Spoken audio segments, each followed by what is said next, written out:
critique. On this edition of Jets FM on the Our Football Network, Randy Lange, senior consultant and reporter for NewYorkJets.com, and I will recap last night's painful loss, critique the predictably arrogant nonsense spewed by the media after the game, update the latest roster moves, injury concerns, and more as Jets FM Fridays on the OFN starts now.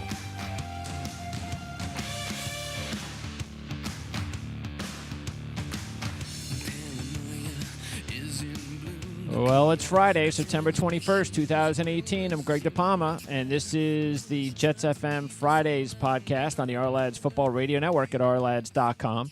If you were with me last night live at primesportsnetwork.com, or, of course, had an opportunity to check out the on-demand post-game show that was available at ourlads.com this morning, well, you know it was a late night for me, late night for everybody covering and following and playing for the New York Jets last night, especially after a loss. Jets FM is brought to you by ourlads.com, providing the best New York Jets depth charts in the industry. Athlon Sports, the leading publisher of preseason annuals for more than 50 years and sold in 60,000 outlets nationwide. And also, don't forget, all the best weekly Jets news is available at NewYorkJets.com, including Randy Lange's 7 points game previews available on Fridays, starting next week, of course. His Inside the Numbers articles available on Saturdays, and comprehensive post-game coverage from the top NewYorkJets.com staff following every game all season long. All right, Randy, so a lot to cover here. On the show last night, I mentioned that it was one of those things where I knew that there was going to be a lot of negativity in the media this morning, and I kind of got the feeling where most of the media was going to go. And predictably, they went just about everywhere I expected them to go, especially, once again, ripping Todd Bowles, and we'll get into that in just a minute. I did find a positive article. I do want to give recognition on that as well. But I've done a lot of talking since last night, so I want to give you an opportunity to get things rolling here. Disappointing night for the Jets last night.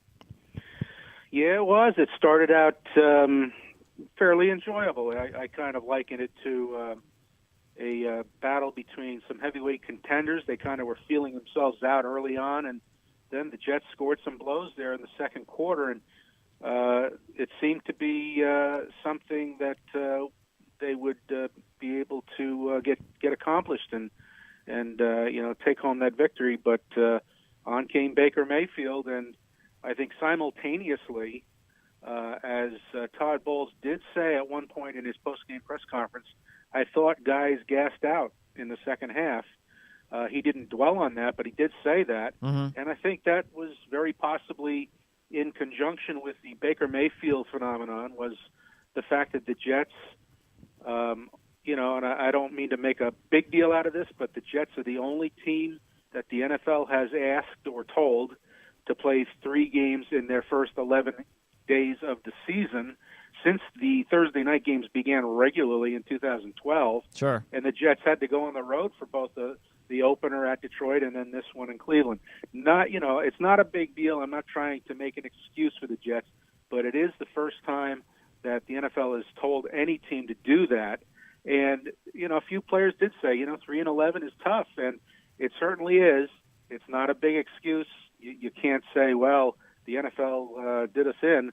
The Jets did themselves in, but they certainly were helped by being rather on the tired side there in the second half against Baker Mayfield and the Browns. Well, I think what it is just something that does need to be pointed out because, as I said last night, and I'll continue to say, you can't look at, and the media will do it because that's what they want to do, you cannot look at this season, this staff, and even these players and compare them to even last year or the last few years because this is completely different. This is a brand new rebuild.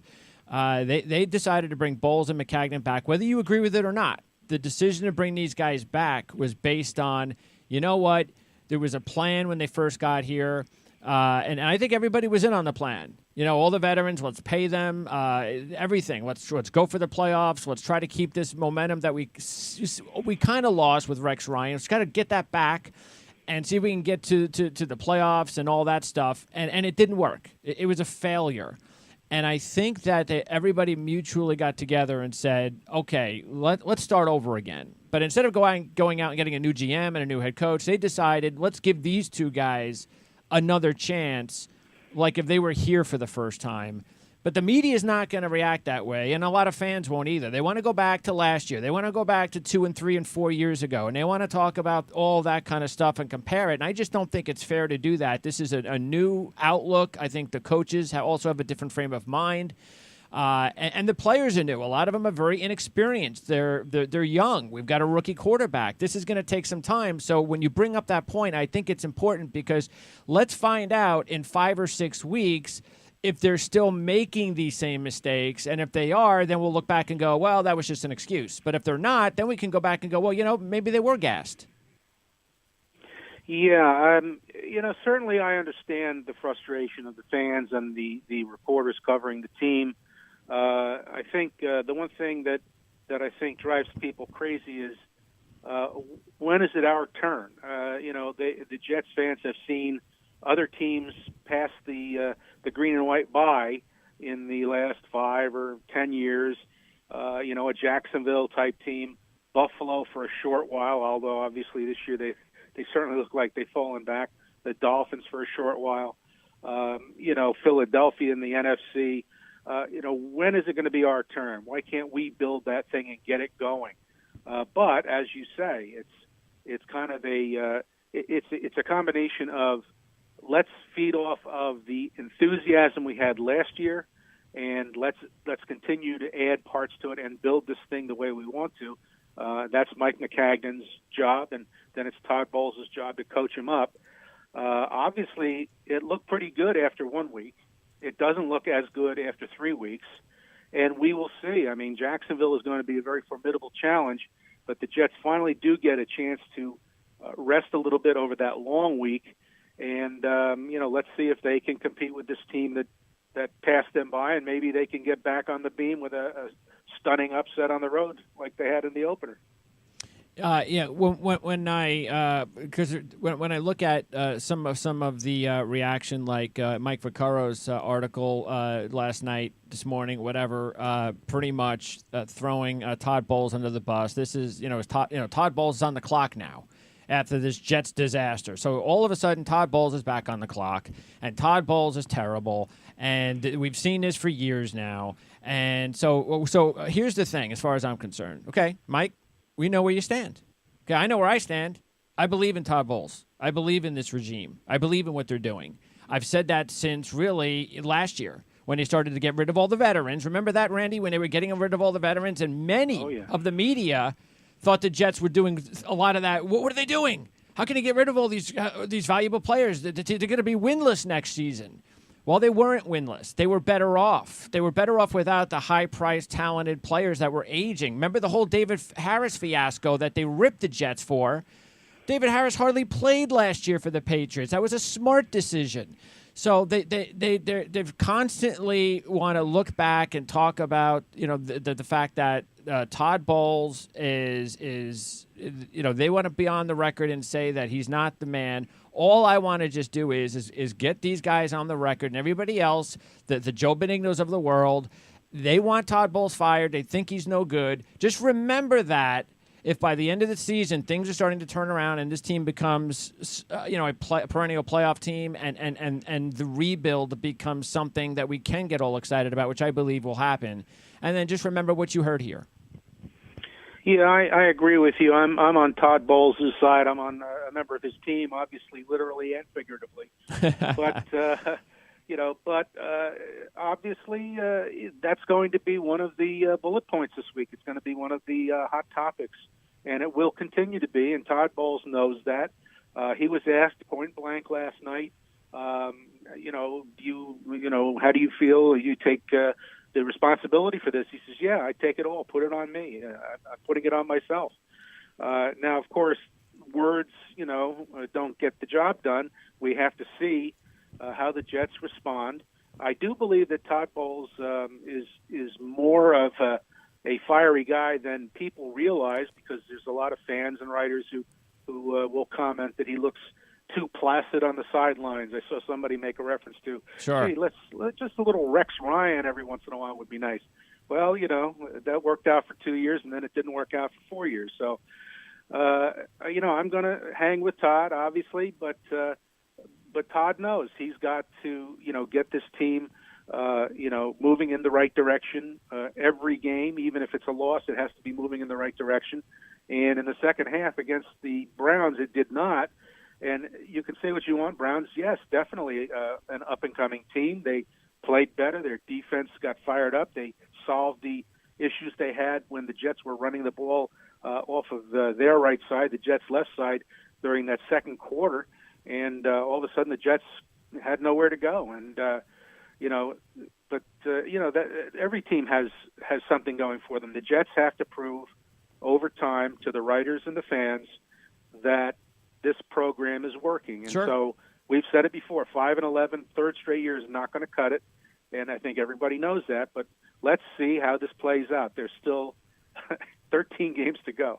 Oh, yeah. And I also, somebody wrote about how the Jets were too cautious in their game plan, too vanilla. There was no point in that game where I was yelling at the TV and Jeremy Bates about him being too conservative. Not once. You can't ask Sam Darnold and the offense to throw the ball down the field when 80% of the time Sam Darnold goes back to pass, he has basically less than 2 seconds to set himself. It doesn't work that way. So, and plus, also, if you just take a look at how you've got yourself a rookie quarterback, and we don't know. I mean, it's easy for people watching on TV, especially, to say, well, why aren't they doing this? Why aren't they doing that?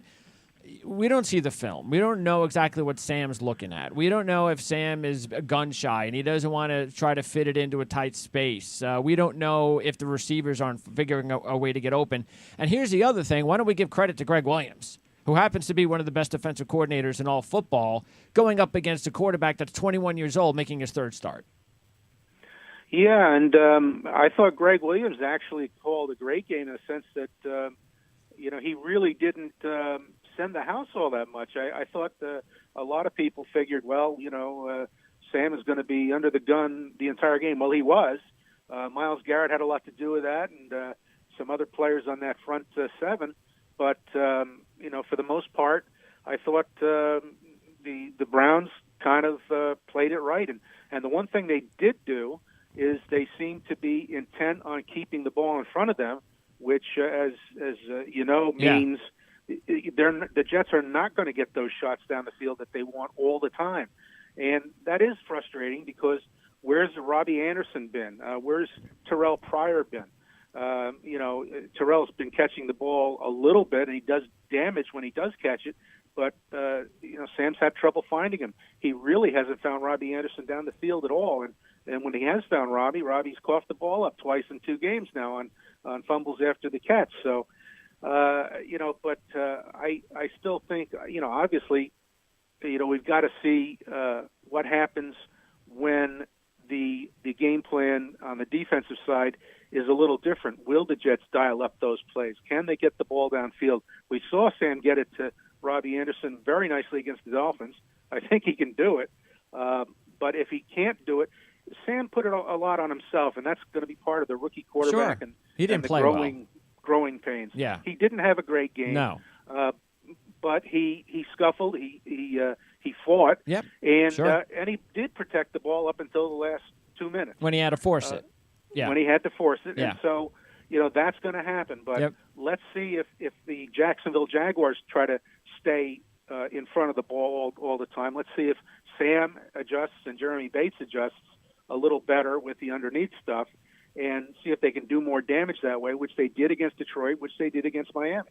And what I think is going to have to happen is, and I'm not going to blame them like Enunwa and Powell, but what they need in these situations, what they'll need against Jacksonville, is when Enunwa and Powell get in open space, they got to try to score. And I know they are. But but that's what this offense needs to help Darnold along with these good defenses. And again, like I said, I'm not blaming them because Enunwa and Powell had great games, but that's just what this offense needs. Is it great to get the 20-yarders? Yeah. But this offense is going to need one of those 50, 60-yarders every once in a while. I know these guys can do it, and that's what they're going to need. They couldn't get it in this game, and if they would have got it one time. Maybe that's all it would have taken. And that's why they're really, really close. And I said this also last night. You know what? Sometimes you just got to bow to the other team. This was Baker Mayfield's night. This was Cleveland's night. Give them a break. They haven't won a game since 2016. Okay? So if you want to talk about Jet fans, if everybody wants to mourn for us, just look at the other side of the field, what they've gone through since 2016. They've got a very good young quarterback. I was, not only myself, but Dan Schonk at Our Lads thought Baker Mayfield was the best quarterback in the draft for over a year heading into the draft. So this is not a surprise. And he's also older and has more experience than Sam Darnold. So you can't compare Baker Mayfield to Sam Darnold right now. Baker Mayfield is just going to be a little bit more, of course, advanced at this stage of his career than Sam. And I think both quarterbacks are going to enjoy successful, long careers, and that's going to be great for the NFL. Yeah, and of course, I guess another subtext to the reporting in the next couple of days is going to be, let's see, we love Sam Darnold, but did the Jets, get the wrong quarterback? All of a sudden it's going to be Mayfield envy, I think. And listen, Mayfield was my number one. If of course, I wasn't drafting. Sure. I like Baker, but I like Sam as a close two, and the other two guys, the Joshes, I didn't particularly care for the Jets, and that's how it fell out. And the Jets had the third pick, not the first. That's right. But the thing with Mayfield too. That was exceptional what he did. No first team reps during the week. Comes in cold, and all of a sudden he's hitting his receivers all over the field. The game plan for him was very smart, which is let's max protect or maybe let's overprotect him, and then let's get that ball out quick like we know he can, and get it out quicker than Tyrod Taylor was getting it out when he was going 4 for 12 for 19 yards, and he was under the gun until he got concussed. And that was also not a good look. I know Bowles said we practiced for both quarterbacks, but look, if Mayfield's a starting quarterback, you're spending all your time practicing for Baker Mayfield, and that was also something that definitely had to catch the Jets off guard a little bit. They didn't practice all week for Baker Mayfield. Yeah, and like I said, and like Todd said, I thought the Jets just kind of got gassed out a little bit there in the second half, and you hate to say it, I don't think it's a matter of conditioning as much as it was really a brutal start to the season. Sure. Teams are going to get the scheduler dealt, and Todd's not making excuses for that. But I think, if you're, an independent observer or semi-independent like me, you've got to say, well, that may have factored in. As Baker Mayfield rose, the Jets' defense fell, and maybe the two things were not directly connected, but they certainly ended up being connected because Baker Mayfield got the city of Cleveland going again, and the Jets had to go home on a long plane ride, and now they have to prepare for a Jacksonville team, and it's going to be tough. So we're going to find out what the Jets are made of, in the next 10 days or a week from Sunday, and then they get the home stretch, not an easy home stretch, but certainly a home stretch against Denver, Indianapolis, and Minnesota, and maybe the season turns around as quickly as it turned in games 2 and 3. And they also have to, until they do get their Myles Garrett, the Jets have to rely on some other players.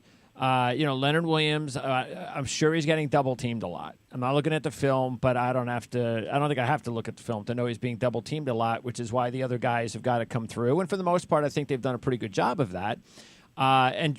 Here's another thing. We've talked about how much we love Jamal Adams and what kind of a player he's going to be. We saw that in the first half.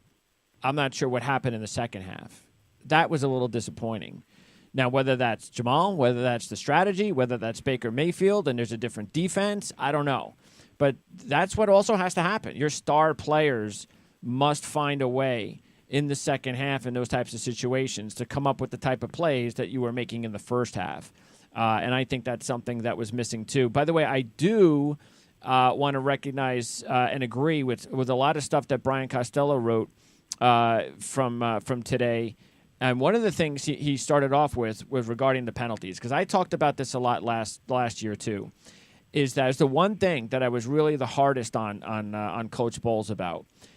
Is that because we've seen the undisciplined stuff before, and especially with the old players, the ones that are now gone. A lot of them are gone now. Most of them are gone.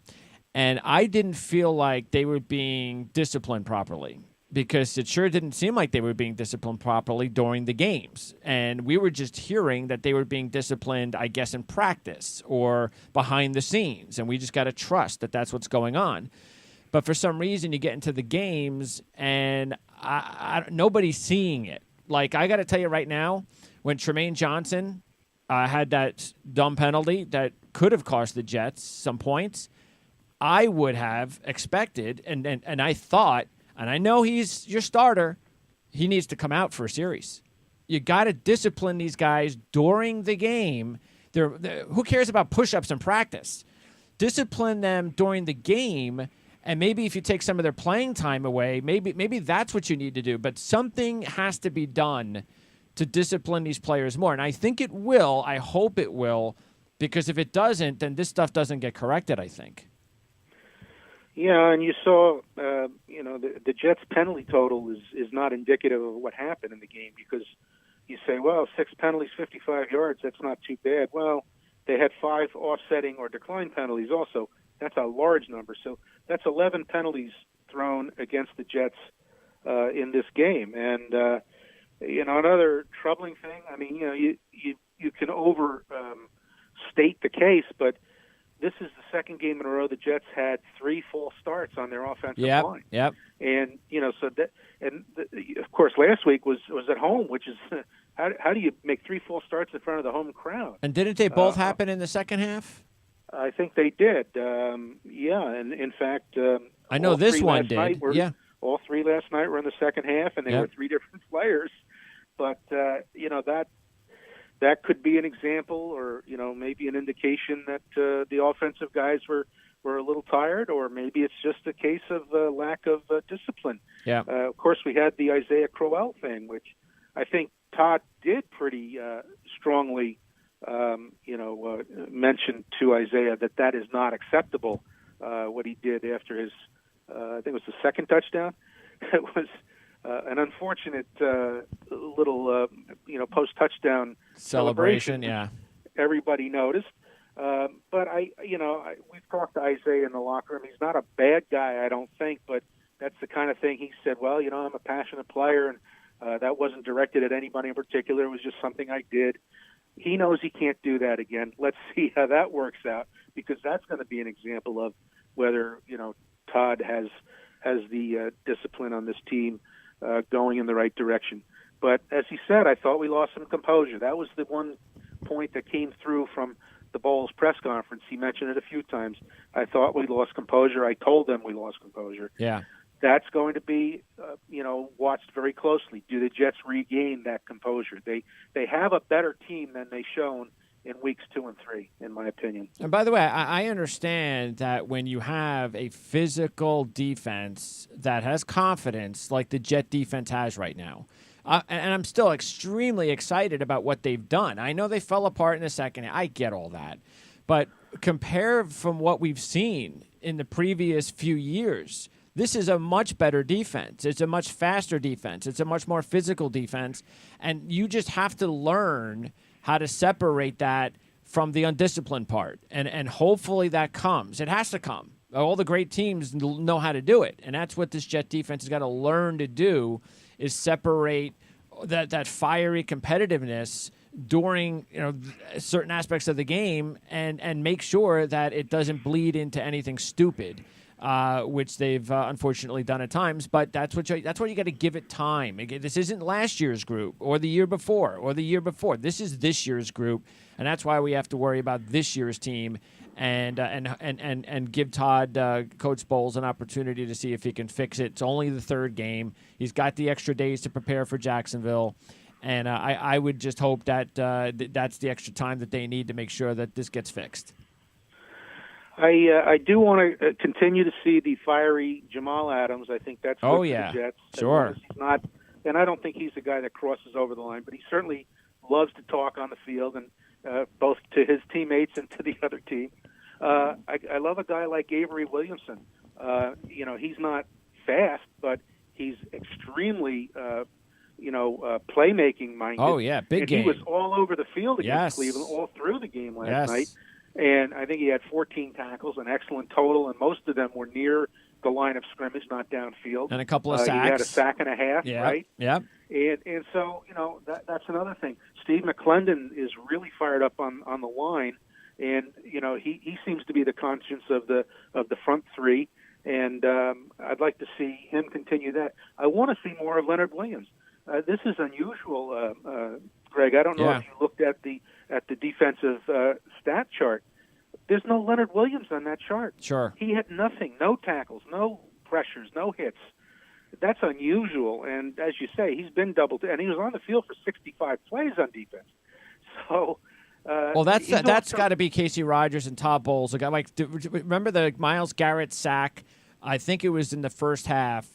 And what Greg Williams did was he moved Garrett into the middle of the scheme and kind of lined him up on Spencer Long, which was a very good strategy because Long is not one of the better pass protectors on the line, and he was able to get by him. That's the kind of thing Bowles and Rodgers need to do with Williams. In certain situations, they've got to figure out a way to get Williams in situations that the offense is not prepared for and they didn't see in film before because, again, that's the player they're targeting at the line. That's the guy that they are making sure is not going to interfere in their strategy, and they're taking him out of the game. But it's up to the coaches to figure out a way to get Leonard an opportunity to make plays.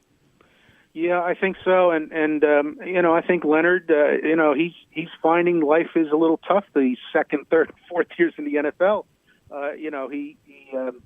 He got off to a great start, and the last 2 years it's been a little tougher because he is getting double teamed. I haven't heard anything about an injury this year. Last year he got started with a problem hand situation that hampered him for a good part of the early part of the season. But we need to see Leonard show up, and when he does, then everything kind of falls into place. You're going to get Marcus May back in the deep middle at some point, perhaps for Jacksonville. We keep hearing he's getting closer. He's running, although he was inactive for the third game.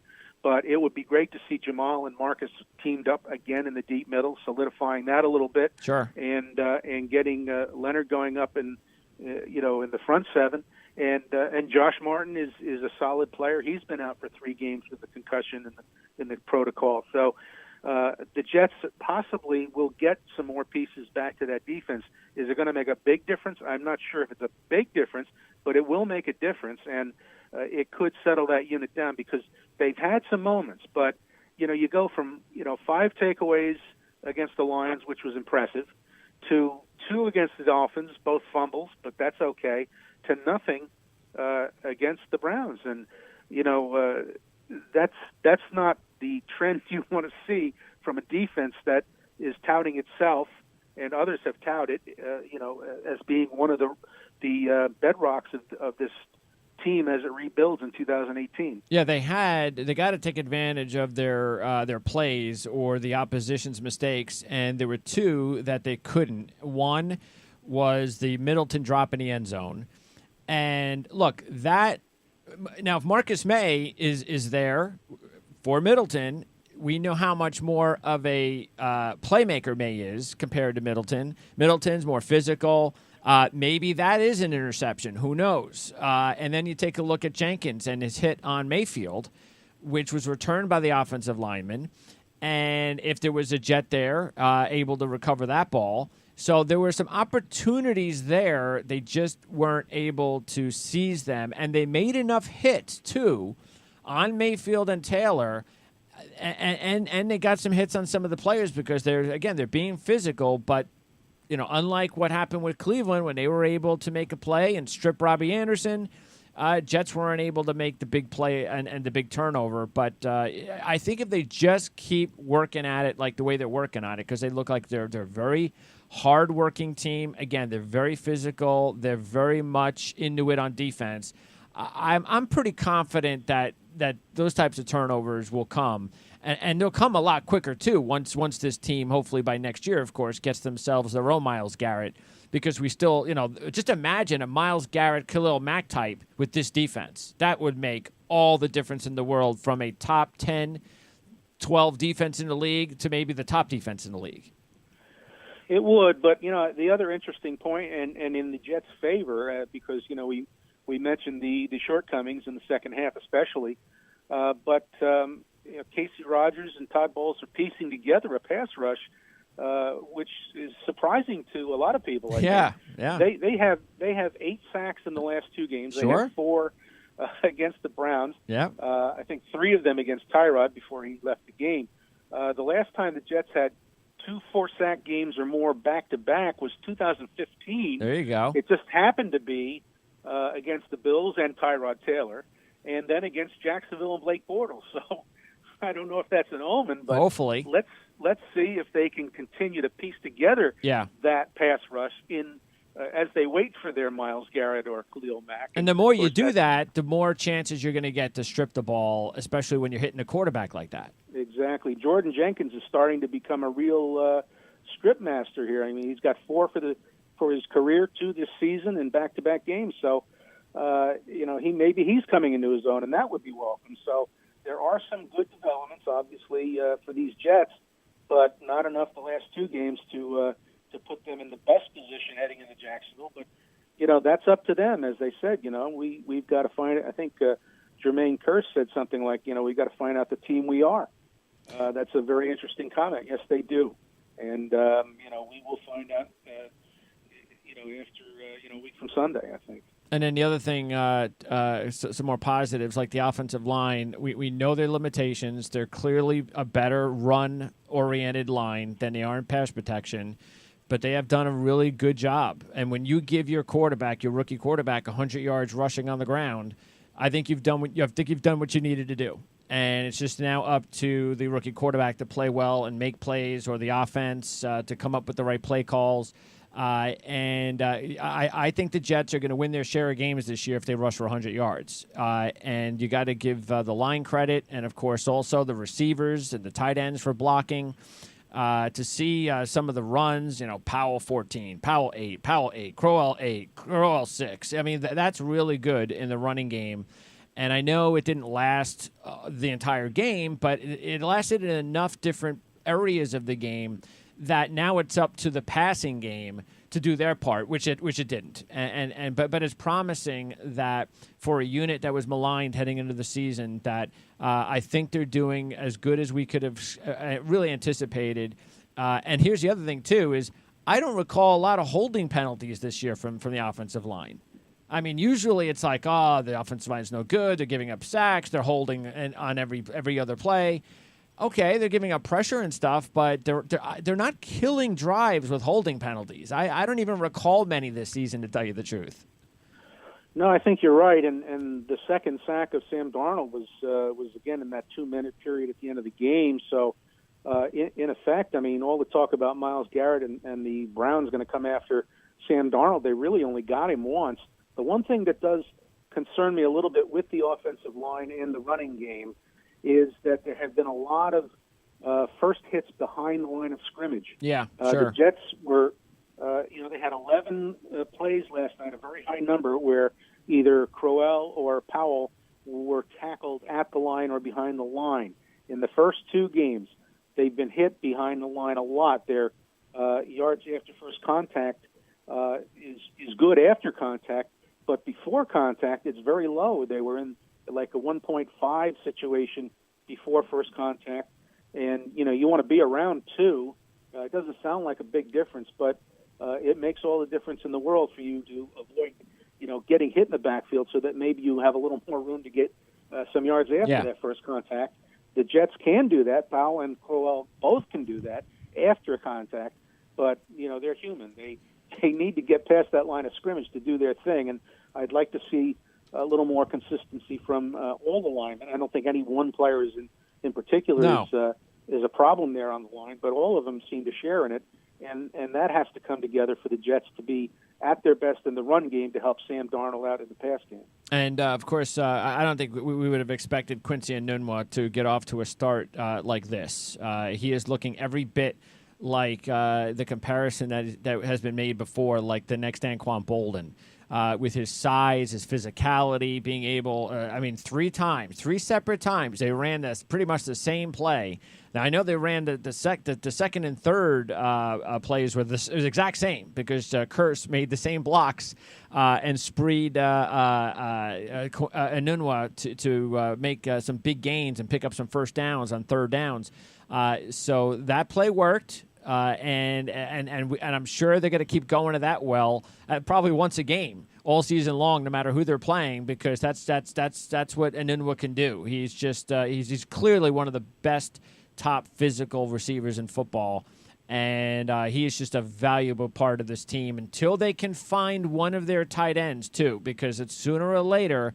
That's where the tight end comes into play. They need one of those big guys to get in the middle of the field and make those types of plays. But right now, Quincy Enunwa is that guy.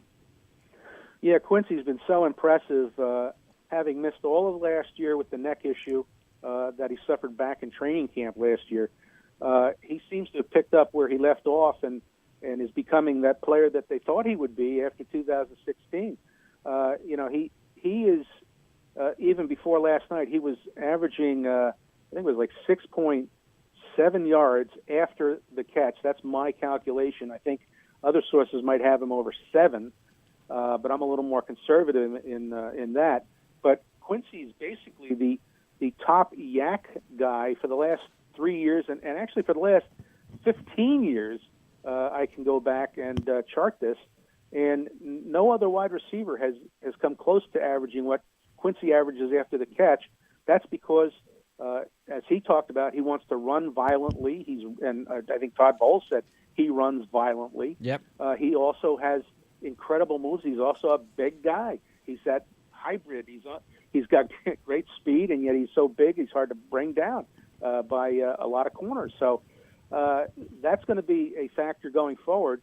But it can't all be Quincy. I mean, they need more production from the entire wide receiver core, and as you mentioned, the tight ends has to be more than Eric Tomlinson making one catch a game for 20 yards. Sure, yeah. Well, Sterling was out, so I know that he has early on the season been the number one tight end of the group, and so they did miss him a little bit. But no, I think the guy that really does need to step up soon has got to be Leggett. Look, he made big plays in college. He's made very athletic plays in college, so he's got it in him, and that would just be a big boost. Whether it's Herndon or Leggett, somebody else does have to step up eventually because, look, 4 tight ends, I think it works with this offense, but sooner or later, you're going to go back to probably a little bit more normal 3 tight end situation. And that means somebody does have to step up and become the guy. So hopefully they find the guy out of this group, and all 3 of them are. And I'm not going to put Tomlinson in that category. So all 3 of those guys, Sterling, Herndon, and Leggett, are going to get a chance by the end of this season, hopefully to prove that they could be the number one guy going into next season, so the Jets don't feel like that's something that they have to worry about in the offseason. Yes, Herndon looked like he was taking on that role, but he's also had some hiccups in the last couple of games. So I think, Leggett's going to get a chance too. And when Sterling comes back, he could well resume as the top tight end target. But it's still a work in progress, especially with Sam Darnold at quarterback. I think the key thing right now is to see, the thing that we've heard about Sam and we saw him do is he would go from the classroom to the field, the practice field, and perform. And when he made a mistake, it really bothered him, and he made sure that he did not make the same mistake, at least not right away. It's going to happen at some point. If you're a rookie, you're going to make some mistakes, 1 or 2 or 3 times. Sure. But the thing about Sam is he doesn't make mistakes twice. He learns and improves visibly on the job. It's time to see that because, as he said, he puts it on himself. He didn't play well, and he knows he's got to play better. And that's remarkable in a 21-year-old young man who's been kind of given the keys to the franchise, he's taking it very seriously, and now we're going to see how he performs against another very tough defense down in Jacksonville. Oh, yeah. Can't wait to preview that game next Friday, Randy.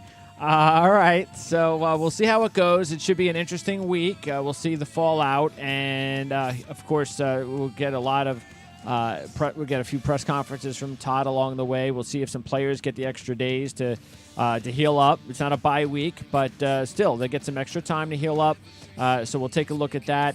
Any other new transactions that come around as well over the next week. I'm sure that they'll be experimenting with the bottom of the roster and the practice squad too. And so it should be interesting. Nobody's going to expect the Jets to beat the Jags. So that discussion we're going to have next Friday. I'm not sure I'm looking forward to it, but we got to play all the games. So I guess it's one of those games that we'll be talking about that I guess the Jets will have nothing to lose. If the Jets are as good as they think they were before the start of the season, then they'll be competitive, and let's have another good game, and let's see if they can come out with another surprising road victory and get off to a great start for that 3-game homestand. Randy, I appreciate it. Thanks once again for joining me, and we'll talk again next Friday. You got it. All right, that's Randy Lange. And that is going to wrap it up here for this edition of Jets FM on the OFN. And one of the only times this season that we're really going to be doing a post-game show, part 2, with Randy, since it was a Thursday night game. Normally, Randy and I will be previewing games like we will next Friday and going over the week's roster moves, injury updates, and all that other stuff. Jan Levine will join me the rest of the season now that the night games are out of the way, the Jewish holiday, etc. So Jan will be with me on Sunday, September 30th, right after the Jags game. But first, Randy will join me next Friday on the 28th as we preview the Jags and update the week for the New York Jets here on Jets FM. So thanks for tuning in. Don't forget to check out NewYorkJets.com for comprehensive postgame coverage from the entire staff. And also go inside the numbers on Saturday and every Saturday with Randy Lange. So that's it. Follow us on Twitter at PrimeSN. Send us an email, jets@primesportsnetwork.com. Follow Randy on Twitter at @RLangJets. You know the drill. Alpha, Mike, Foxtrot.